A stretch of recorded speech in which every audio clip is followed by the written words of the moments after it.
Ladies and gentlemen, boys and girls, we are back for the TWC Show live on Ruckus Avenue Radio and everywhere else you listen to podcasts, guys. Really quickly, before we get into this Royal Rumble recap and everything else, first things first, I just want to point out every reel and story and everything I've done the past 2 weeks, I cannot for the life of me say the fucking word Royal Rumble. Royal Rumble. But that all being said, really quickly, I just wanted to say if you guys haven't joined the Discord, the link is in my bio. If the link stops working, ask me for another link or to refresh it because I definitely will. I know it only lasts for like a week or so. Then I got to change the link. We have almost 900 people in there, getting to 1,000. It was popping during the Royal Rumble. The conversation did not stop. A lot of good debates, a lot of good conversation during the Rumble. We'll be doing that more throughout Raw, SmackDown, Dynamite, Rampage, whatever wrestling's on during the week. We're talking about it in that Discord. You also have direct access to me, and sooner than later, guys, there will be an opportunity for you to make some money. Some NFTs will be dropping. Again, the exclusive here. So join the Discord. Right now it's called Wrestling Misfits. It might be changing to Mighty Misfits, but if you're a professional wrestling fan, you want to connect and debate with other wrestling fans, and you want to watch the shows with wrestling fans, and you can text someone while you're watching Raw and SmackDown. I know 3 hours is a long time to get through with Raw. Join the Discord. That all being said, everything else is in my bio. 1:37 p.m. links to the TWC show. Everything else, dude. Follow THS.wrestling. All the stuff I need to plug for me. It's all the links are in my bio. TWCshop.com, the Patreon, etc., etc. It was a big weekend, guys. The show's coming at you a little late today on Sunday. For you listening on Ruckus Avenue Radio, you hear this tomorrow Monday on Ruckus Avenue Radio at 1 p.m. Pacific time on Dash Radio, the app. But we got to recap the Royal Rumble. It's been 24 hours since it's happened. We've talked about it a bit. We've let everything digest and sink in. And I got 3 guests with me today, a panel to talk about the Rumble. Returning this week, again, is none other than Dropkick Podcast's very own Danial Ali. Welcome back. What's up? He's got opinions. Trust me, he's given me his opinions about the Rumble. We stayed up again last night and watched the Women's Rumble again, and we watched Brock and Lashley. We watched Seth and Reigns. So we got a second viewing of those 3 matches. Don't even get me started on Lashley. Jesus Christ. We'll get there. Also here, returning after a long time, after being banned. The man's been banned. And maybe after this episode, he'll be banned again. It's none other than Subway Mania's very own. I should have worn my Subway Mania shirt. I fucked up. Tim Hann Rivera, what's going on, my guy? Yo, we outside, man. That's all I'm saying right here. Harlem 316, man. You know the vibe. You don't like the Aaliyah 317 shirt? Yo, Harlem 316, man. Harlem in the house. Yo, Harlem in the house. And last but definitely not least, I was just on his show recently, which you can find on YouTube. And if he sends me the audio, I'll put an audio form as well. None other than the infamous, the one, the Oni, the Heartbreak Kid himself, the showstopper, the icon, the sock man, sock monkey, Mike. Hey, thank you so much for having me on. That was a beautiful introduction. Thank you. Mike, you're frozen on my screen. Yeah, bro, you said I'm You're laughing. funny as fuck. I just wanted to stay like that. Son. Bro, that's why I'm like, wait a minute. Bro, like, Wait, you can't see me? bro, Yeah. like, I'm like, he didn't blink for like 10 minutes. That's why I'm there laughing. He didn't blink for like 10 minutes. Yo, remove I said, that. nah, son. Wait, you want me to turn my camera off or no? Don't leave and come back. Guys, before we get into the road. Son. I said, bro, he's really in tune with the introduction. Am I good now? Am I still the same thing? Guys, before we get into the Royal Rumble, Why are you laughing? I'm like, he really is. before we get into the Royal Rumble, we need to talk about. I gotta post this clip. This shit's so funny, but my hair looks ridiculous. Yo, son. Wait, but you can see me now, though, right? You can. No, we can see you. No? We can see you. Yo, son.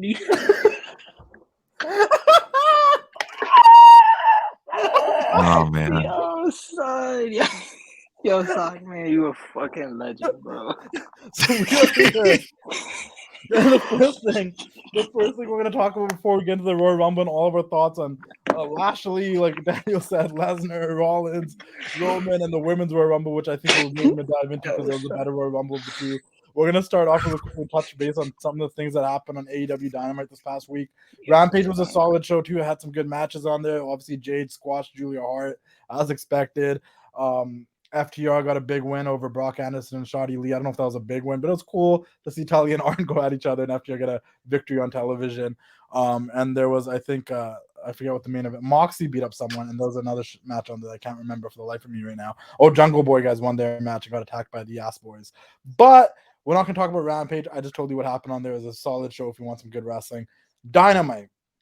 The Spanish God, Sammy Guevara, fought Cody Rhodes for the Undisputed TNT Championship since, Cody was sick for 5 days, so they decided to make an interim champion, aka Sammy, who kind of looked unnecessary, but it was all for this match. And it was a good match. It was, I honestly, like, it's, for me, I found it real hard. Mike, you're still frozen. I find it still frozen. Bro, he come back the same image. Like, I can't even do the show properly. So the reason I want to give Sammy and Cody a lot of credit is that we've seen so many ladder matches in the past 10 years, especially with the Money in the Bank and all that stuff, that it's really hard to get innovative in ladder matches and do something that hasn't been done before. But I feel like they did some spots in that ladder match that we've never, like that cutter from the one ladder to the other ladder on Cody is gonna be something that's gonna fuck up Sammy's body 10 years from now. But it was sick. It was a sick cutter. that was fire. And there was a couple other spots in that he did it like a swanton on the ladder, and the ladder didn't break, and he face planted. I think because the way it ended, it looked like it's never been done before, because never seen someone face plant off a swanton like that. But I enjoyed the match, and I think the right man won. I think it was cool that Sammy ended up getting the TNT Championship back. That's no disrespect to Cody. It's just that Cody doesn't really need it. He just really doesn't need it. He's Cody fucking Rhodes. Tim? So what are you saying then? If he's Cody Rhodes, I just feel, honestly, I think, and I've said this a million times, they really fucked themselves over with Cody doing that whole "I'm never gonna go after the world title" thing, because I think eventually, this man needs to go after the world title. yeah, I think the same thing too. It's he can't. I understand he wants to build the prestige of the TNT title, and he says it's not a mid-card title because realistically it's the only title he can win because he made that stipulation. But I'm like, man, can this guy, because what we see with Cody now is that we actually see Cody. You're good, Mike. You're good. Don't do any more background green screen bullshit. I think that's why I kept freezing. We actually seen it almost there's no question about it now in my mind. And you can tell me if I'm wrong, Tim, because I know you're a big Cody fan. But I'm not a big. Oh, all right, yeah, maybe. All right, I'm not a huge oh my god, die hard. But Cody Rhodes is nice. He is a great athlete, wrestler. Listen, I've never I always jokingly around say that I don't like Cody. I actually really do like Cody. I just think in the past year, especially the past year, since the Anthony Ogogo feud, Cody's kind of put his foot in his mouth with the stuff he says on television, which is questionable. I've never doubted that Cody's a great wrestler, that he has a great presentation, that when Cody wrestles, it matters. All those things are true. It's just that sometimes he says some things that are questionable, which realistically should be leading to him becoming a heel, which I think he's doing. But he's doing it in a way where he's the delusional heel, where he still thinks he's a babyface, but he almost seems like he's playing into the heelness now, though. He's saying the shit not because he thinks he's gonna get a pop, but he's saying this shit because he knows it's getting under people's skin. Does that make sense? Yeah. And I think how he's doing it is I feel it's questionable at first, but now so when you look back at it, it's it's kind of smart. But I feel I hope he knows. I think at first he didn't know, and he was like, "Why am I getting booed?" But now I feel slowly he's been feeding into it more. Yeah. I mean, I hope he really turns heel, but. Well, I mean, the only because think about it like this, right? If Cody turns heel, I know he technically, allegedly, I mean, he's not a VP anymore, but I think he still is. But if Cody turned heel, and that heel Cody, because Cody trying to get a world title shot as a babyface would be illogical, because that would be going against his morals of what he said. But if Cody being a heel and going after that world title is logical, because a heel can be well, fuck the fans, I'm gonna do what I want anyways. Imagine Cody versus Hangman. That has a lot more fucking merit to it than Lance Archer versus heel. Cody as a heel though. I think Cody was always a great heel though. I feel babyface, I mean, he was, it's cool, but like I just feel like even in WWE, like he's a great heel. He has that arrogant smile. He has that arrogant smile. He's a pretty boy. He's got that neck tattoo. He dresses in suits. A lot of what he does is very heelish already. And look at his entrance. This guy has a whole like fancy fireworks, comes through a tunnel entrance, like everything. He's very dislikable if you want to be dislikable. I think I love it, bro. I got excited every time I went to AEW twice when that shit went. No, it's sick. But I mean, it's very it's very like heelish. Like nobody else has like such an elaborate, crazy entrance as. I remember one time Punk was on commentary. And he's like, "Oh, this is where they blew all the budget," and that's Cody's entrance. Dang. Yo. Cody, Speaking of CM Punk, I'm gonna go to you, Daniel, because I know that you're obviously a CM Punk fan, but you're also a fan of MJF as well. How do you feel about the promo this past week between the two of them? One last promo, Punk came out to the fight. He had the long johns on. I prefer the long johns now over his underwear and kachi. He came out there ready to fight. He said that he's sick of talking. He wants to get it on right now. MJF came out. They had words back and forth. Once again, some shots thrown at each other. And then, Punk said, "Bring it on. And you can't take me on." And I loved how Punk pointed out that MJF was a CM Punk fan. And that's the thing that's biting at MJF. And then MJF sent out Wardlow and Sean Spears and FTR to help beat up Punk. And then he sat on Punk. And the match is confirmed for next Wednesday. Do you think the match will go clean? Or do you think there'll be some fuckery that will lead this match to end up happening at Revolution properly? I think there will definitely be some fun and games because you can't just give out a big match like that on television because that's gonna be like WCW. Like that's what WCW did wrong, right? Like they gave out free pay-per-view matches, free on TV for no reason, only to beat Raw. But I think if they do a clean finish, Tony Khan, like, what is he doing, bro? Like, you're just throwing because I do think this is a pay-per-view match. For sure. So does MJF give CM Punk his first loss by getting CM Punk DQ'd or something? Does it just not end? Does CM Punk win by DQ? Is there like a run-in or something? Like how has to be a run-in. Like if you want to make this better, like throw in Colt Cabana, why not? Like why not? I think there's some real life. I don't know for sure if it's like that anymore, but I mean it could add more drama and definitely spice up the feud for sure. I mean right now I think personally, I think the only thing that's really keeping me an AEW fan is this feud, and I don't know what else is really happening. It is the most intriguing thing. Like we did get a stare-off between Bryan and Jon Moxley last week on Rampage. There was no follow-up to it this week.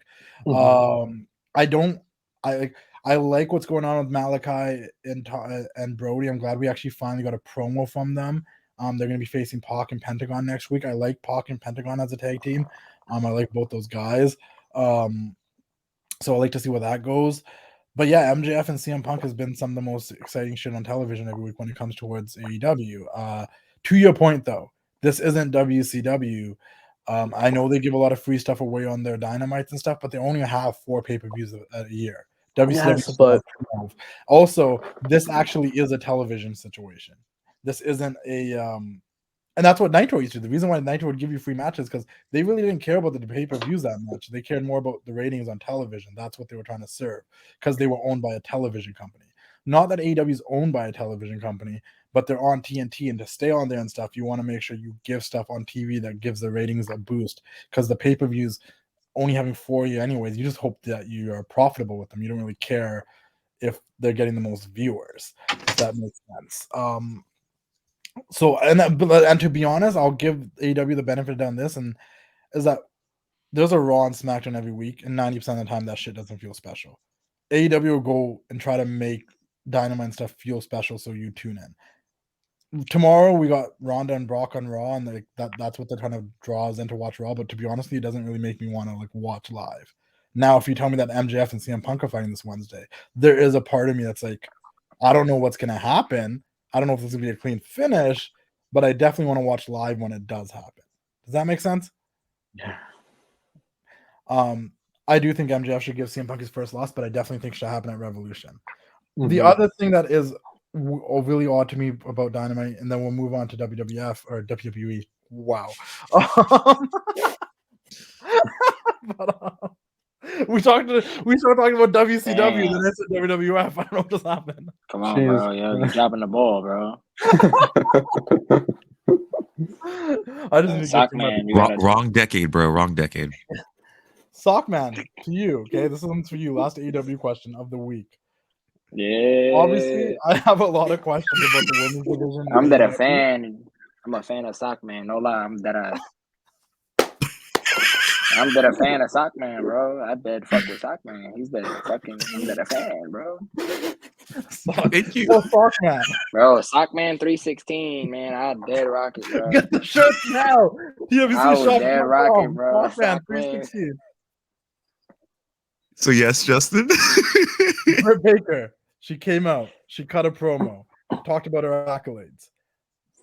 All good. I'm never against I'm not ever against someone coming out there and cutting a promo for self-promo. Especially if they kind of have multiple contenders that are coming after them or they're already in a feud. Come out there, cut a promo, leave. No problem. My issue, and tell me if you agree, is that Britt Baker came out there, cut a promo about her accolades, and nothing happened. She's not feuding anybody. Nobody came out. Do you think it's weird that nobody came out and interrupted her or anything? Because realistically, Britt Baker's the AEW Women's Championship, and we find ourselves in this position a lot, where she has nobody that's actually gunning for her title. And then, like, a week or two before the pay-per-view, they're like, oh man, we have nobody to face Britt Baker. How about Tay Conti? Look at her record. Do you feel like someone should have came out during that promo? I agree. I think that someone should have came out and challenged Britt, but it was kind of weird, like you said. It was just like, she cut the promo and then left. I mean, we really don't see that in wrestling a lot when someone just cuts a promo and leaves, unless you look at NWA or any other company. But yeah, it was kind of weird, especially with pay-per-views coming up. Cutting a promo and leaving. Like, for example, Cody did it last week when Sammy was in Brazil, and he cut that promo. But at the end of that promo, he put over the fact that he'd be facing Sammy next week. Punk does it all the time. He comes out there, cuts promos, but at some point he'll reference who he's feuding and promote that while he's promoting himself, and it's okay. With Britt, she came out there and she cut a promo to promote herself, but then I was like, oh, she has nothing going on. Great, you have all these awards, but you have nothing going on. So wouldn't you expect someone to come out there and either challenge you, or even if it's like a one-off next week, like build some sort of like anticipation that you're doing something? Because realistically, you're not doing anything. Right. I don't know. Yeah, it's kind of weird. Well, on the flip side, you have someone like Charlotte Flair comes out. She cuts a promo a week before a day before the Royal Rumble. And then you have Shayna come out, you have Aaliyah come out, you have Natty come out, and then of course the return of the boss, the blueprint, the standard, the boss, the conversation, the Mandalorian DDTing Koska Reeves, none other than Sasha Banks. She made her return. Almost made me feel like Sasha's gonna win the Women's Royal Rumble. We'll get there. That did not happen. But at least like she came back and that felt like something. Even though, you know what I mean? Like the women's division in WWE is levels above AEW's women's division, and there's a lot of flaws in that division, and it feels like both Jade and Britt are champions, but they have no contenders, and it's just an issue to me. Does anybody have any more comments about the AEW women's division? Shout out to Jade. Shout out to Jade. Shout out Tim, to who's Jade, your favorite? Who are your 4 favorite women on the AEW women's division? I like Britt Baker. I like Jade. I like what's her name? Bro, I was literally just sitting next to her at Half Face, Thunder Rosa. Oh, Thunder Rosa. Thunder Rosa, and fourth. That's a tough one, bro. That's a tough one. Fourth. I mean, I feel like Velvet is cool. Red Velvet? Red Velvet. She cool, but I mean, like, she only seen like 2 matches, but like she's a good athlete. But yeah, fourth. Tim, let me ask you man. Tim, let me ask you this. That good with Ruby Riott, bro. I'm that good. Oh, quick question, because we got to get into the Rumble ASAP. Yes or no answer with a little bit of why. Should Santana and Ortiz leave Chris Jericho? Damn, that's a tough one, man. I feel like at the way the Inner Circle's going now, yes. Fair enough. Sock Monkey Mike, quick question. Were you excited to see the debut of Danhausen? Short answer, yes. Do you think that he's a fit for AEW? Because this is my take. I've seen Danhausen. I've said this. I've openly admitted this. I've never really seen Danhausen wrestle, but I know he's a character. I've seen his vlogs. I've seen the little clips of him in character playing it up, and he's an entertaining person. I just feel like he's not someone that is like he's really popular, but I feel like he's going to be more of like a character than a wrestler on that show. Do you agree? I agree. Definitely. Okay, because I don't know much about him, but like from what I've seen, it's always been his character stuff. And I feel like the problem with AEW is like even if you are a little bit popular, next thing you know, you're Orange Cassidy and you're in top feuds, and that's something I don't want to see with Danhausen. I'm happy he's there. I pop. I'm like, that's funny. This guy's funny. There's no harm in having, people get mad if they sign WWE talent that used to work in WWE, but then when they sign people that never worked for WWE, then there's those same fans of being like, who the fuck is this? Well, guess what? It's someone that never went to WWE, so you're gonna learn. It's a new talent. So like, I'm looking forward to the Danhausen thing. Oh yeah, Daniel. Quick question, final question. AEW, ready? Adam Cole. So Orange Cassidy, lights out match. How do you feel about Adam Cole in AEW right now? I didn't care. I didn't watch it. And that says everything you need to know, because you were the biggest Adam Cole fan. Like I met Adam Cole, one of the nicest guys, but I feel like Adam Cole in WWE was like here. Adam Cole in AEW just kind of became like the Jannetty or some shit. I don't know. Like that final spot where they were like hugging to fall off the top of the set or whatever, and they tried to make it seem like Adam Cole was trapped when he was literally holding his own arm. Yeah, I don't know.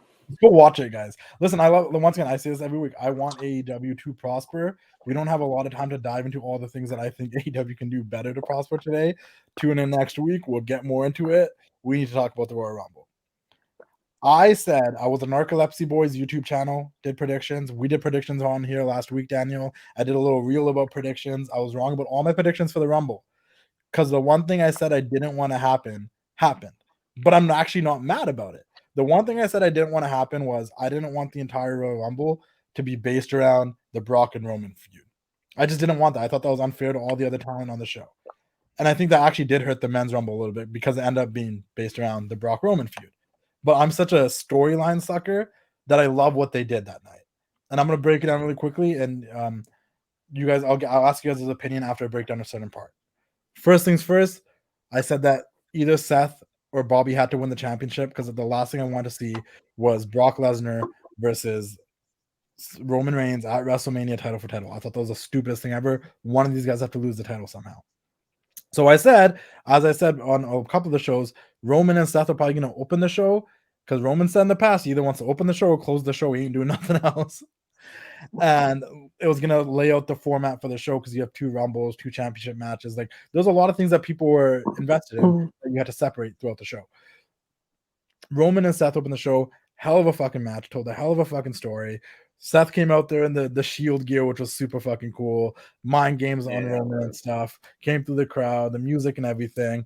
And I said this to you, Daniel, a couple times over the past few days.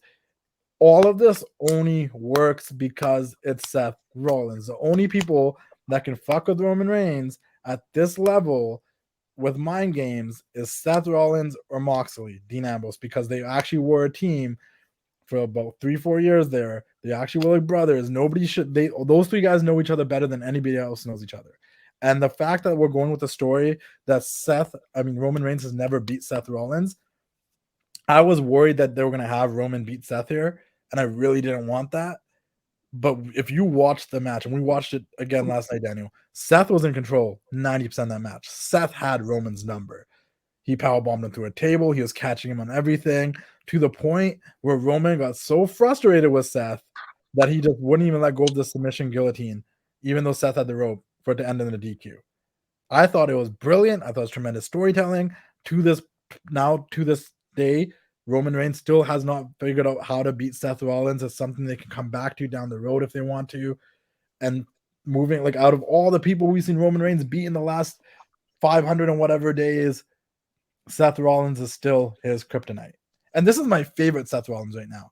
Like, I didn't really fuck with the Monday Night Messiah stuff too much when he first started doing this crazy character in the suit where he didn't know who he was. But I feel like he's figured it out. Like, he's the combination of all the Seth Rollins together right now.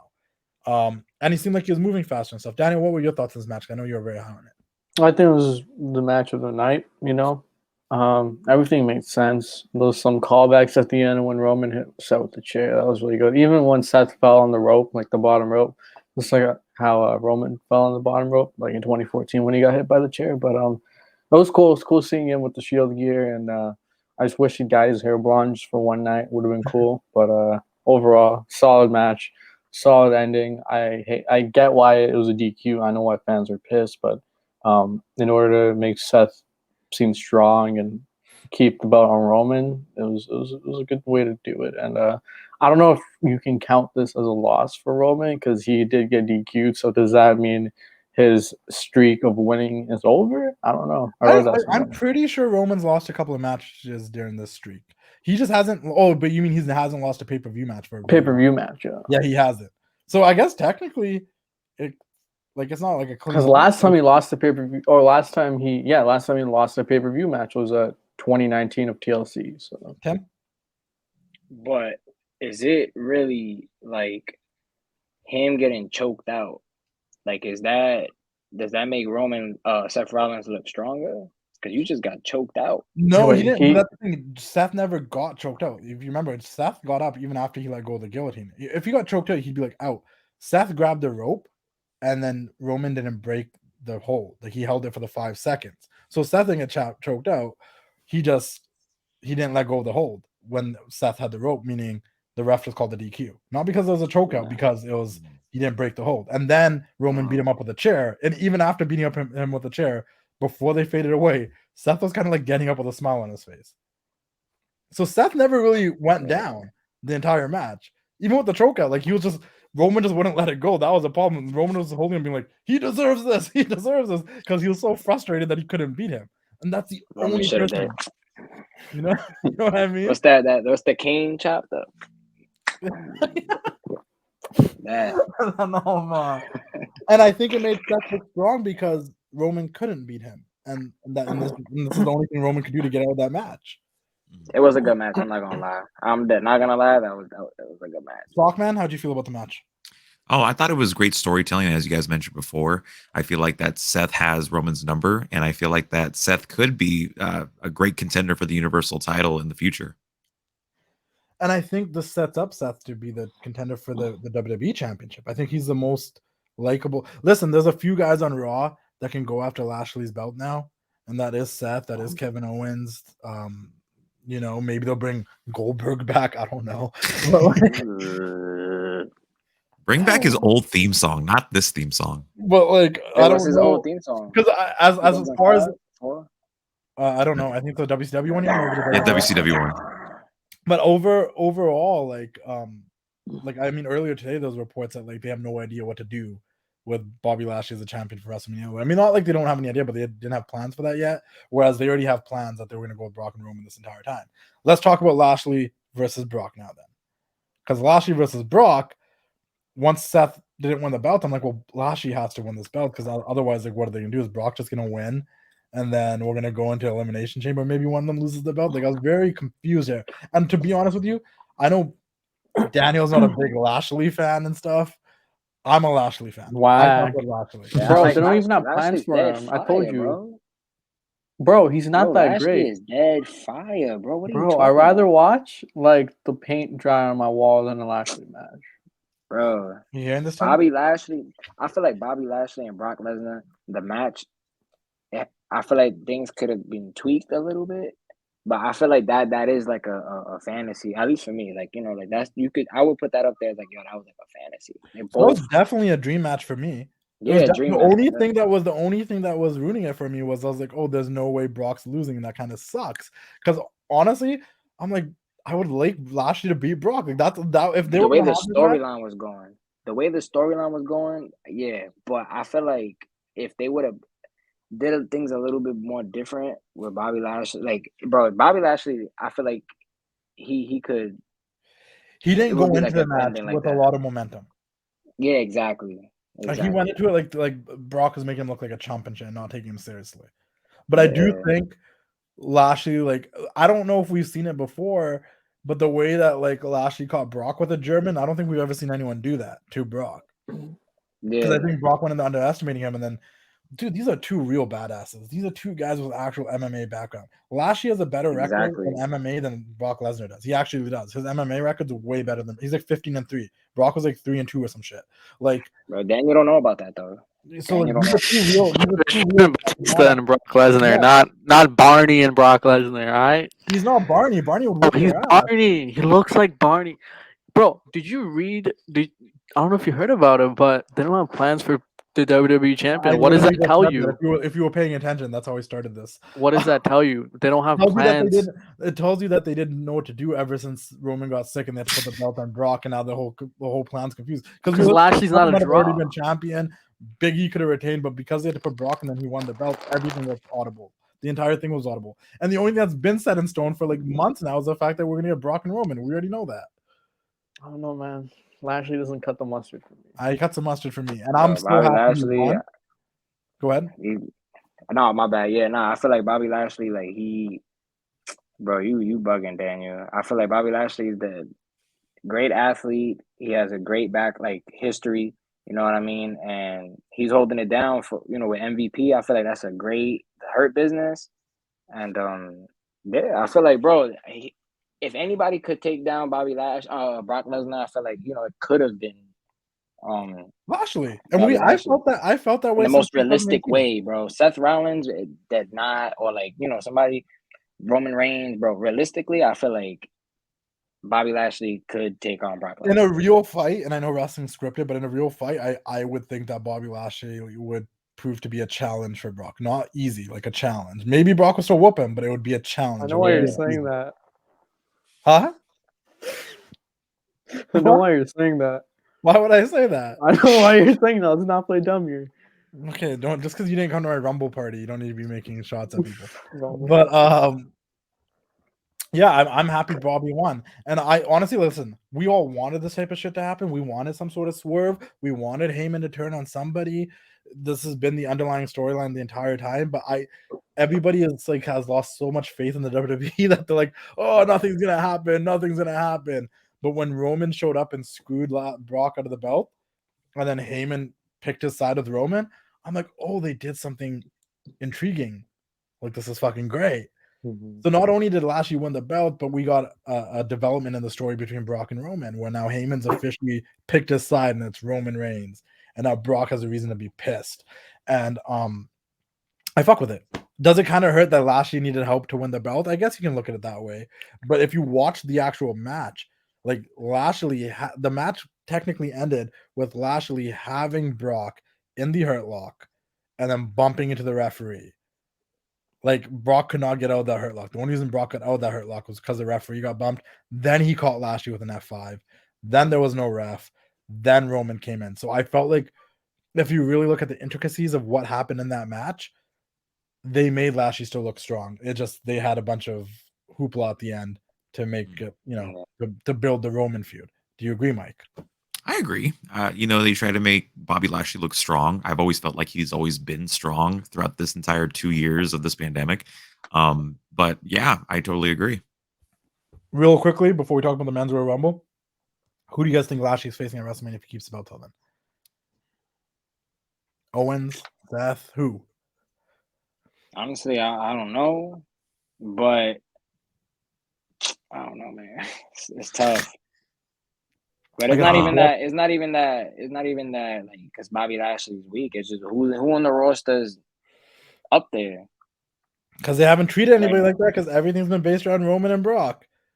Yeah, bro. That's it. Like, everything's been about Roman. But I don't know. I feel like the same people that Drew McIntyre, that we already seen, like Kevin Owens, Seth Rollins. I mean, I feel like Rollins and Lashley, but does it make sense? Like, I feel like there wouldn't be no chemistry. Yeah. John Cena? No. I wouldn't mind that. I'd be hyped for Cena winning the belt. Cena and Lashley? Trash. Running back. 07. It would be fire, wait. I got a huge prediction here. Okay. Huge prediction. Gonna happen at WrestleMania. We're gonna see the debut of Veer Mahan. That's Veer. Veer's gonna challenge Lashley tomorrow. That's it. That's not his old shit, bro. Yeah, I thought it was. No, that's the 2004 one. My bad. And then obviously what happened in the Royal Rumble was Brock Lesnar ended up winning the Rumble. Obviously he's gonna end up challenging Roman Reigns. He's gonna show up on Raw tomorrow to make his decision, but we know he's gonna show up on SmackDown, and it's gonna be against Roman Reigns. I want to see Paul Heyman scared for his life, and I've enjoyed this. I was saying this. I'm like, if Brock hadn't been the Brock he's been in the past couple of months with the ponytail and like actually entertaining and actually funny and shit, I might have been more bothered about this. But because Brock's been so entertaining and the storyline is the most intriguing thing happening in WWE, I was okay with it. And there came a point when I was watching this Royal Rumble, I'm like, there really isn't anyone else that makes sense winning. I know a lot of people said AJ Styles, but like, to be honest, he had no momentum going into this Royal Rumble. I kept questioning why anyone thought he was fucking winning. I was like, that would be the most out of left field fucking victory ever. Now, don't get me wrong. If AJ Styles somehow wins the Elimination Chamber and challenges Lashley at WrestleMania and we build some momentum to that, that's possible. But him winning the Rumble yesterday made no sense to me at all. And I know Daniel's gonna be like, he came out number one. He did the Shawn Michaels pose. He could have went all the way. You know, might have been hinting. Yeah, what was that for? Shawn Michaels because they were in Texas and he came in number one. I don't know. Well, they weren't even in Texas. They were in St. Louis. Because Shawn came out number one like years back. Yeah. You guys didn't get the call back? You think he's hinting to a match with Shawn Michaels at WrestleMania? No. I'm not a Shawn Michaels fan, bro. Like, I'm not a Shawn Michaels fan. You don't think we're gonna get a boneyard match between Shawn and Shawn Michaels? Not that I don't like Shawn Michaels, but like I just never really was like into him. Like growing up, I never really like yo Shawn Michaels. I mean, he's better than Mickey James, but we'll get there. Human. Nah, he is, but the men's rumble.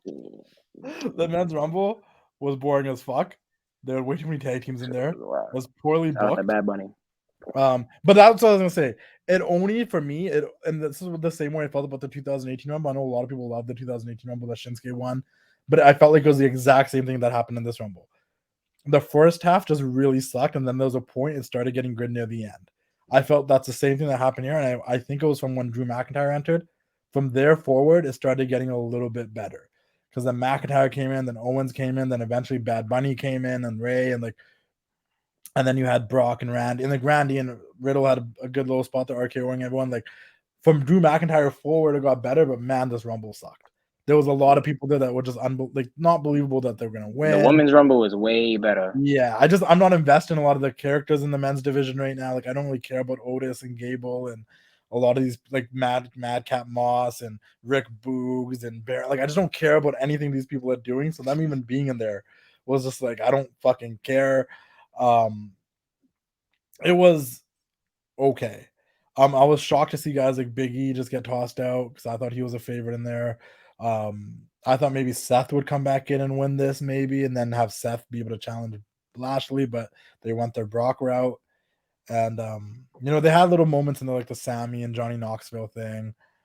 Shane McMahon came in. I had no idea Shane was going to come in there. But then he eliminated Kevin Owens, and I was like, what the fuck? And there's rumors on the internet today that like there's a lot of heat on Shane for trying to make the Rumble about himself and standing up to a lot of the people that were there in the end. But Shane? Yeah. Did you hear about that? He got washed though. How is he dead making the Rumble by himself? He got washed. Yeah, I don't know. Like he was one of the final guys in there. Yeah, but still, like that, he was getting beat up. Mhm. He didn't do nothing crazy. He just popped out. I liked it. Here comes the money. Cool, yeah. That shit fire. I feel like for the Rumble, it's more to like for I don't know. I feel like for the Royal Rumble, it's more for like the theme songs, like 10, 9, 8, like you know what I mean. Like you get excited, like whose theme song am I gonna hear next? Here That's comes true, the yeah. money. That was cool to see Shane. Hip hop. Yeah, Shane is fire. Shane is and he's a great athlete too. He that got highlights. Oh yeah. He's sick. Mad highlights, bro. Didn't he got electrocuted like in his balls? He did. Yeah. Shane's a man. I just think like the last Shane one kind of like think about it, look at the pop he got when he returned in 2016. I just think that he overstayed his welcome as a heel, and then I think from the best in the world forward, like it kind of started getting old. And then I actually popped when he came out. But he was like, it was also kind of like when he tossed it Owens, I'm like, what is like Shane's gonna be like in the final four? Like, what's happening here? And, but it was good. Like, I just quickly want to pull this up. Like, I felt bad for Kofi though. Like that's the botch spot. That sucked. I felt sad. Yeah, but honestly, shout out to Kofi, man. But I'm saying, like, bro, like that's a tough one. That's a tough move, man. You jumping mad high and you. Yeah. But I feel like they could have like lied too. They didn't have to like replay it. They could have been like, "Oh, his feet never touched the floor." You know? It depends. But the way the original camera angle showed it. Yeah, if they were on a camera angle that didn't show it at all, and originally, like back, like the whole shit, where the bottom, and they could have got away with it. But like the camera angle they had when he did it, vividly showed both feet hit, and then I was like, yeah. But also too, people got cell phones, bro. People would have been, and then we have proof. Yeah, no, that's true. It wasn't like with The Rock. Quickly that the fight will release the people that produced every match. So Michael Hayes and Petey Williams produced the Universal Championship match between Seth Rollins and Roman Reigns. I didn't even know Petey Williams was a fucking producer. But wow. Finley, Shane Helms, Molly Holly, Pat Buck, and Michael Hayes produced the Women's Royal Rumble. Pat Buck and Sean Daivari produced the women's title match between Becky and Doudrop. And we're probably not going to talk about that match. It was good for what it was. Doudrop looked really strong. Becky picked up the win with one move. It was very like 90s booking or like 80s booking where like Hogan would get his ass kicked the entire match by the monster. And then he Hulk up, hit the leg drop, and win. That's what this was basically. Or like a Brett win, to be honest, where it was like a big guy that whooped his ass the entire match. And then Brett somehow got the sharpshooter on or like a roll up and he won somehow. Like that's what this felt like. Michael Hayes and Jason Jordan produced the match between Lashley and Brock, which we talked about already. I thought it was a good match. I thought it made Lashley look strong. And then Adam Pearce and Kenny Dijkstra produced the Edge and Beth Phoenix versus Miz and Maurice match. We're not going to talk a ton about this match, but I will say, Maurice, fine as fuck. That won me over. The Hurricanrana, good lord. Miz and Maurice might have lost this match, but Miz is a winner in life. Shout out to Edge and Beth Phoenix. I'm glad they got to win in front of their daughters. I still don't think Edge and Beth Phoenix really complement each other. They seem like the weirdest couple in the world to me. But I fuck with it. Like, I think I roll with the it couple more than the grit couple. But good stuff for Edge and Beth Phoenix. And I need Edge to turn heel now, please, like as soon as possible. And Edge is someone that could get back in the title picture. Edge and AJ, Kevin Owens, Seth Rollins. These are all Raw people. And then it was Abyss, Jamie Noble, Sean Daivari, and Adam Pearce that produced the Men's Royal Rumble. And Abyss? He worked. Damn, bro, but Abyss, imagine Abyss pulling up to the Royal Rumble, bro, using the TNA. Din, din, din, din, din. That would have been sick. There was a lack of surprises in the Men's Rumble. That was part of it. Like, bro, what surprises was just Shane and Bad Bunny, and they spoiled Bad Bunny earlier in the day because they posted a picture of WWE. Shane, would you consider Shane a surprise? Surprise enough because he's been gone. I guess I don't know. A mediocre surprise. Like a half-assed surprise. Wow. Did you think? No, but I'm saying like. I you know what? To be honest, I saw Shane and I popped. I'll be honest. It's cool to see when Shane McMahon enters the WWE ring. Like you got to admit. I can see the sock man entering the Rumble. I did too. McMahon. I can see the sock man coming out there doing the Shane shuffle, coming to the ring, throwing those weak ass punches. I can see sock man doing that. Shane. So Shane was Drew McIntyre. Apparently, I didn't know he was. Drew McIntyre wasn't like, but Drew McIntyre was like still on the roster. But everybody popped though. Yeah, he was hurt. He's been gone for like a month. He's been gone for like a month and a half, and that's because listen. During the pandemic era, Drew McIntyre is one of the few people they actually like developed into a star. He might not be everyone's favorite, but he's a 2-time WWE champion now. Like he's a top guy. Oh yeah, and well deserved too. If Brock wasn't around, I thought we were gonna have Drew versus Roman at WrestleMania. True. Good. I don't know, man. I feel like Drew. Like I'm not saying he's a whack wrestler, but just. So Bad Bunny, eh? How'd you feel? Yeah. How do you feel? Bad Bunny go? How do you feel? Bad Bunny go? Huh? How do you feel to see Bad Bunny go toe to toe with Brock Lesnar? So I feel like a lot of people, right, that don't, because there's fans that like they not Hispanic or they just don't know who Bad Bunny is, right? And like I could understand that, but like if people are that hating on Bad Bunny, bro, what other celebrity is that taking F5s? That's that jumping off the top rope. That like he's that great, bro. Well, Canadian Destroyer though. That was smooth, bro. Yeah, come on. And to be honest with you, like he doesn't even do a lot. Like he did like the same stuff he did at WrestleMania, but it's enough. Like it's mesmerizing. Like, yo, this guy's a celebrities in here doing Canadian destroyers. He's toe-to-toe with Brock Lesnar. He's getting F5 by Brock Lesnar. Like, you're eliminated by Brock Lesnar. If you're not eliminated from the Rumble, Yeah, it might as well be by fucking Brock Lesnar. Like, you know what I mean? Like, bro. there's The way I see it, there's only 2 people I would have accepted eliminating Bad Bunny. And that's Brock Lesnar and Randy Orton. Everyone else could have went and fucked themselves. Like, bro. The way I see it, I was a fan of like Dennis Rodman and Hollywood Hogan.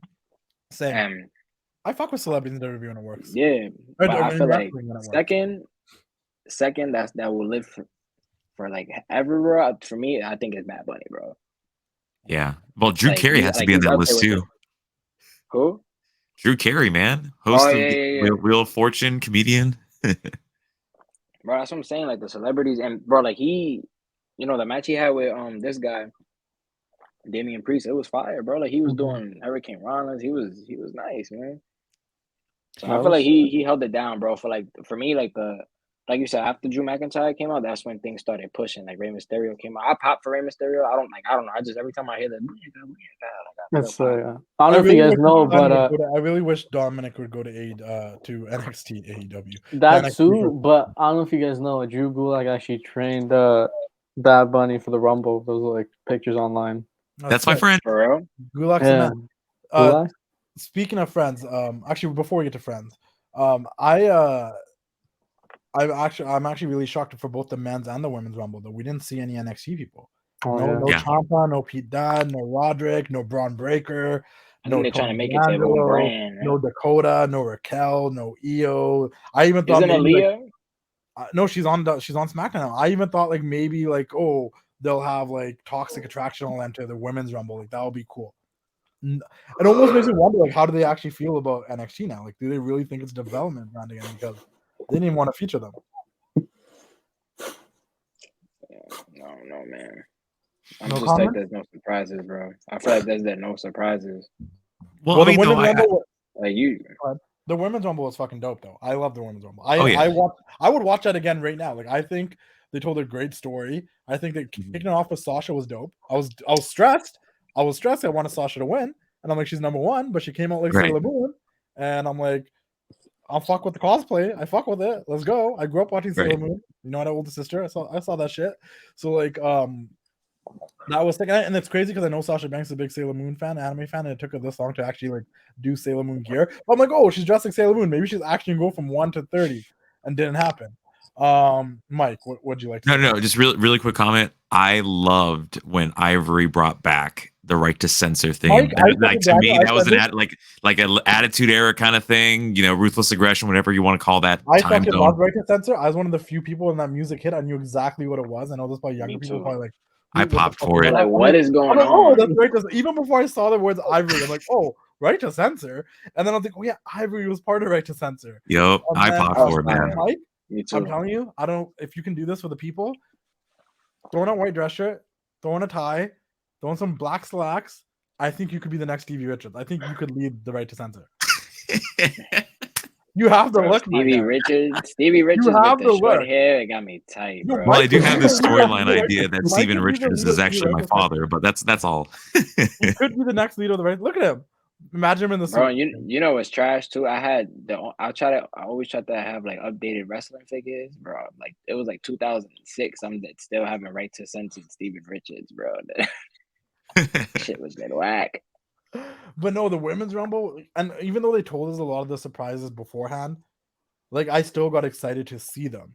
And I said this on Instagram because it is kind of tough. It was tough for me when it came to the women's Rumble because not only am I invested in the women's wrestlers in terms of like they actually have characters and personalities, but a lot of them fuck with my page. A lot of them have been following and supporting my page for years now, from Kelly to Summer Rae to the Bella Twins to Carmella, Zelina, Charlotte, Natty. Like they all follow and fuck with the page, and they're all people like I want to root and show love to. So I think that also makes more invested. Of course, the biggest one that follows my page and ended up winning the whole fucking thing was Ronda Rousey. So like this was like a conflicting Royal Rumble for me, and I think that's why I was conflicted a little bit in investing in more than the men's. Not that there's not a lot of the men that follow me too, but like it was just dead boring compared to the women's. And like everybody had personalities, everybody had characters. When a woman came out there, like you knew like they were gonna play up their character and personality. With the men, a lot of them are like they did it too, but like I don't give a fuck about Madcap Moss. I don't give a shit about Rick Boogs. You know what I mean? Like, so I really enjoyed it. I just really fucking enjoyed it. There's a lot of cool moments. Like I said, like they had Kelly come out there. She got to shine for a couple of minutes before getting eliminated. Face planted on the mat.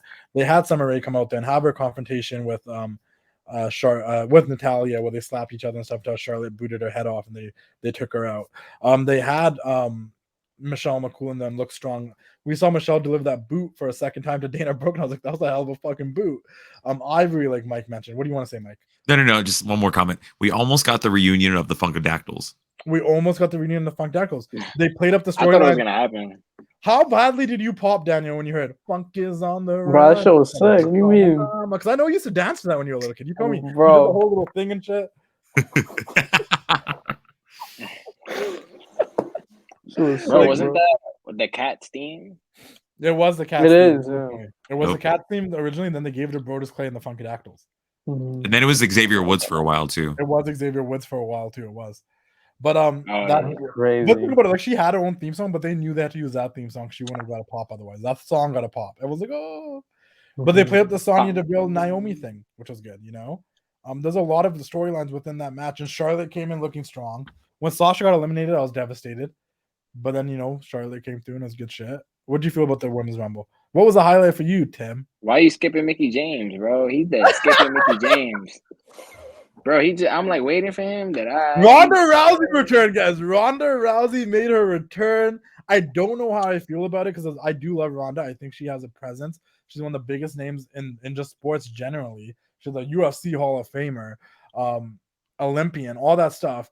I just get kind of worried because I felt like with Ronda returning, it kind of fucking threw Bianca under the rug because I think Ronda's going to challenge Becky. But if she doesn't challenge Becky, then she's going to challenge Charlotte. But I really want Charlotte and Sasha for the reasons I've stated over and over and over again.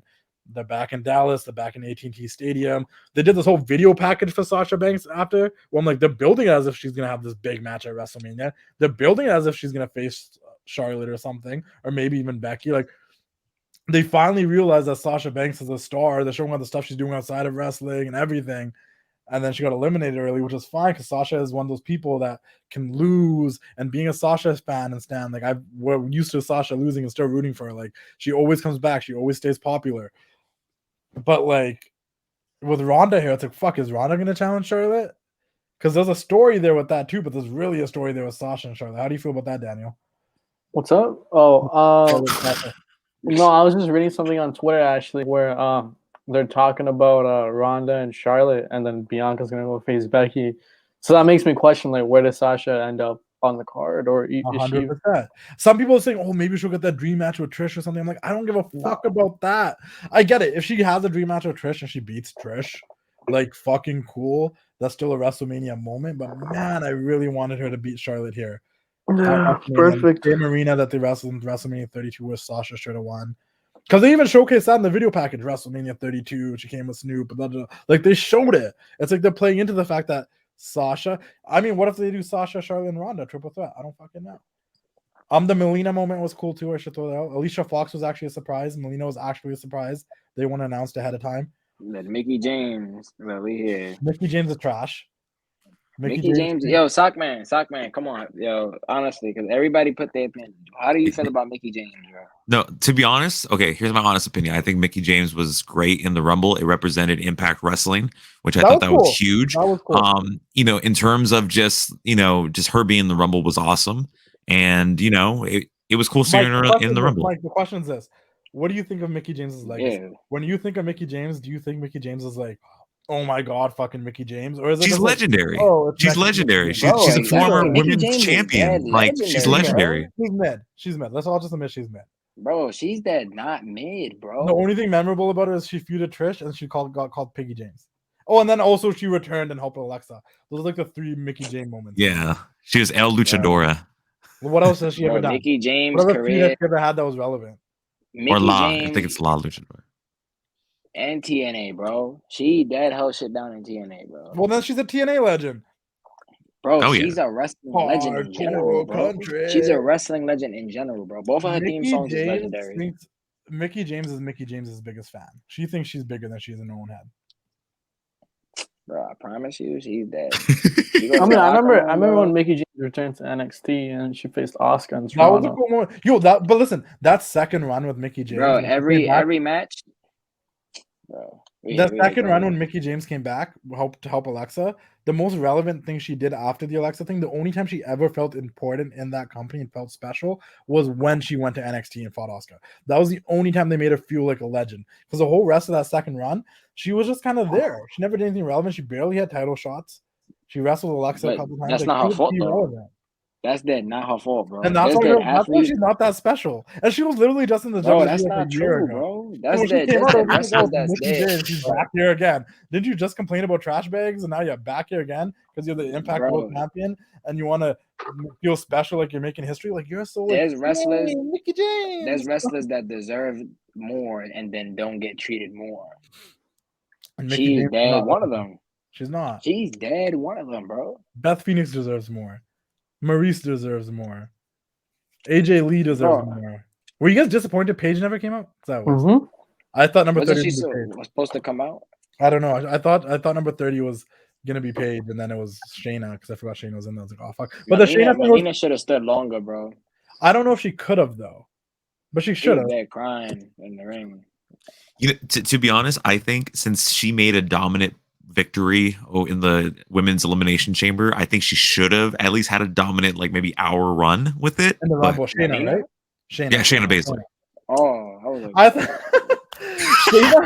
Shayna. I thought it was cool having Shayna and Ronda in the ring together too, because when Shayna came to the main roster, Ronda was already gone.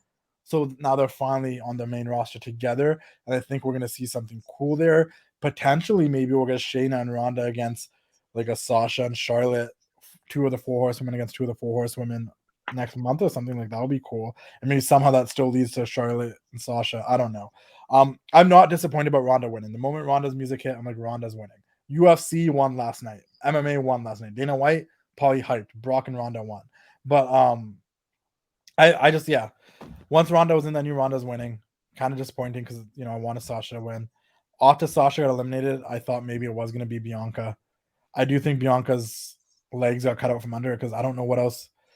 But maybe Bianca still does challenge Becky if Ronda. Nah, bro. I feel like Bianca was holding it. The thing I like about Ronda and Bianca, Bianca Belair was holding it down. Like she didn't look weak or whatever. Like she was really not at all, reversing. Not at all. But I'm saying with Ronda back because my problem with Ronda the last time around, and we don't know what show Ronda's mainly going to be on. If she's going to be on Raw or SmackDown, depending who she challenges. My problem with Ronda the first time was when Ronda was on Raw. Because Ronda's just such an unbeatable, nobody can beat her type of person, it really held down that division a little bit in my mind because people had nothing to do because Ronda was the champion. There was just one person that faced her. Whereas on the SmackDown side, things were still flowing nicely. I feel like whatever show Ronda's on, we're gonna fall into the same problem a little bit if nobody can beat her. Somebody, you know. At least actually, there's Brock, one person. But even with Brock now, I feel like could be him. Who?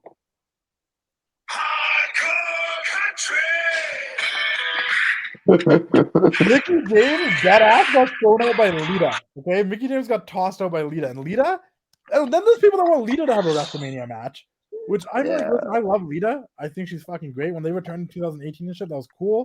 Should have done some stuff with it then. I think the ship sailed with Lita, to be honest.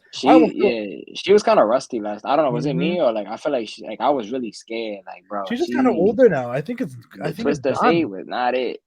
I think it's done. I think the Lita, I love Lita. She's my OG favorite from when I was a little kid. I will always fuck with Lita and respect Lita, but I don't think it's done. Yeah. I was scared. I was hoping she wasn't gonna do a. I might bite my words. Maybe they'll do Lita versus Sasha or something. And she has a banger of a match. She prepares for it. Maybe. I mean, Goldberg came back fucking 20 years later and has some okay matches here and there. So who fucking knows? Anything else you guys want to add? Do you guys feel anything about Ronda winning? Any predictions? They're good. Yo, really quickly, I know we have to wrap this up. We're gonna go a little bit over. I'll cut out the part where Mike's thing's freezing, but really quickly, before we wrap this up, guys, you can find Tim at Subway Mania and everything, guys, on YouTube and everything. Tim Hann Rivera on Instagram. You can find Sock Monkey Mike at Sock Monkey Mike. Oh no, wait, this way. Is Sock Monkey Mike. You can find Daniel at the Dropkick Pod and Danial Ali, and he co-hosts a bunch of interviews with me. We're dropping on the Pita Chow this week in a couple of days. Make sure you look up for that. That all being said, Tim, my last question: Since we all agree that Ronda winning's cool and stuff, we all agree, right? Ronda winning was cool and everything. Mhm. No. Oh, yeah. The Rumble was okay. A lot of surprises built a lot around Brock and Rock. Last question of the day, Tim. You went out of your way, and you went out of your way, and you did something so crazy. You went to go see Jeff Jarrett live at GCW. I got invited. Bought that ticket to go see Jeff Jarrett. The only video, the first video you sent me, $1.38 at Dunkin' Donuts. That shit was the only money that came out of my wallet. The video that you sent me, the only video you sent me was Jeff Jarrett's entrance at GCW. You sent stuff after, but the first thing, just admit you are now a Jeff Jarrett fan. I'm not a Jeff Jarrett fan, bro. I got invited for free, and my boy said, "Yo," he said, "Yo, this is GCW event." I'm like, "I've never been to a GCW event." He's like, "Yo, shit about to be lit." I'm like, "All right." He's like, "Yo, by the way, Jeff Jarrett fighting." I'm like, "Bro, you were excited." I was not excited. I was excited to send y'all footage, like, "Yo, Jeff Jarrett is, shit funny," but bro, I'm that good. Bro, he's that, bro. I'm Jeff Jarrett. I'm not a fan, bro. Jeff Jarrett's a bigger legend than Mickey. I would if Mickey James came out, I would have been hyped, bro. Mickey James came out in GCW, I would have been hyped. You got it dead wrong, bro. Jeff Jarrett. I will admit, Jeff Jarrett's theme song that he was playing is fire. It is fire. Real talk, because real talk. Was the match with Effie bad though? It was a good match. With who? Jeff Jarrett versus Effie. Bro, I actually went to the bathroom, bro. I went to the bathroom. I came back. The guitar, that it's cool, but bro, like he's that good, bro. Like come on, man. I really like Jeff Jarrett. I really do. Sock man, you like Jeff Jarrett, bro? I think he's really one of the best of all time. Hey, you that full of shit, bro. You doing this? He's the sock man. That's the sock man.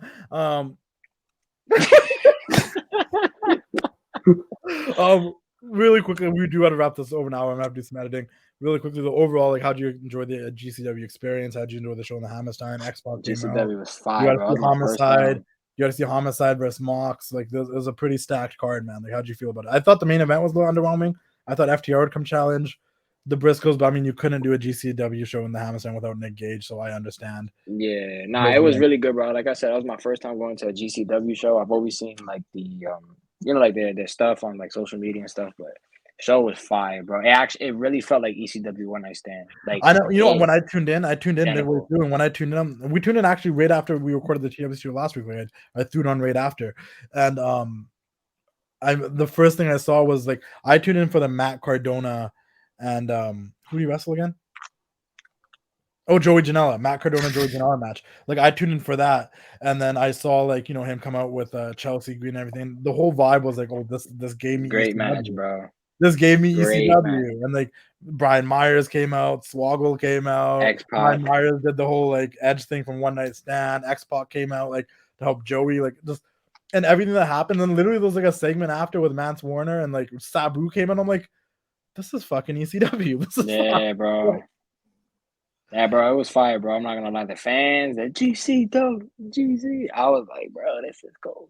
So, would you recommend people to check out Game Changer Wrestling? Hell yeah, man. Hell yeah. I'm gonna go check it out even more. I've been to a few events too. I've been to a couple of the Joey Janela spring breaks, and it's always been a good time. It's always just like and a lot of the people you see on those cards, like they eventually end up in WWE or AEW. So like you get to see. Like, crazy. The first time I ever saw and met and talked to Matt Riddle was at Joey Janela spring break. Like I never knew like a year later he's gonna be in NXT. Like that show was dope, So I'm definitely go check out GCW. They also follow the Wrestling Classic, so I support them as well. And I know a lot of the guys that work back there, John Carlo and a bunch of them, and they put on a great show, man. And I checked it out, and I want to get Tim's opinion on it because he was alive, Oh yeah, man! Shit was a movie, man. You like movies? Then go to GCW, I love movies. Man. GCW, guys, check out GCW. But you know what you guys don't need to check out is Mickey fucking James because she's fucking trash.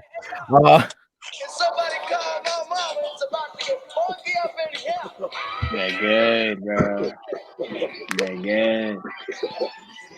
Yeah, they're good. Somebody call Tim's mama. Somebody call Tim's mama.